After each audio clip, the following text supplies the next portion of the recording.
എന്നാലും ഞാൻ എന്തൊക്കെ ഉറക്കത്ത് കാണണേ, ഞാനും പിന്നെ എന്റെ ചങ്ങായി ഡിച്ചൂസും അൽത്താഫും കൂടി ഞങ്ങൾ മൂന്നാൾ ഒരു പീരങ്കി ആയിട്ടൊക്കെ പോയിട്ട് മറ്റേ പാർലമെന്റ് ഒക്കെ പൊട്ടിക്കണത്. എടാ അതൊക്കെ ചാൻസ് ഉണ്ട് കേട്ടാ. ഇന്ത്യന്റെ മറ്റേ ഡെമോക്രസിന്റെ ആ ബുക്ക്, പാർലമെന്റ്, ഹൈക്കോർട്ട് ഒക്കെ കത്തിക്കാൻ ചാൻസ് ഉണ്ട്. കാരണം എന്താ, ഈ ജൻസികൾ പ്രൊട്ടസ്റ്റിന് ഇറങ്ങി അങ്ങനെ പ്രശ്നം ഉണ്ടാ. മറ്റേ ബാക്കിയുള്ള വലിയ ആൾക്കാർ പക്ക കലാപ ആഹ്വാനമാണ് ഇവ നടത്തിയിരിക്കുന്നത്.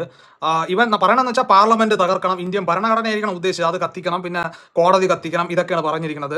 കാൾമി അനാഷ് എന്ന് പറഞ്ഞിട്ട് ഞാൻ അവന്റെ ഇൻസ്റ്റാഗ്രാമിന്റെ പേജിന്റെ സ്ക്രീൻഷോട്ടൊക്കെ വെക്കാം, ഫേസ്ബുക്കിന്റെ സ്ക്രീൻഷോട്ട് വെക്കാം. പക്ക കലാപ ആഹ്വാനമാണ് നടത്തിയിരിക്കുന്നത്. ഇവന്റെയൊക്കെ മനസ്സിലിരിപ്പ് അങ്ങനത്തെ ആയതുകൊണ്ടല്ലേ അത് പുറത്തു വരുന്നത്.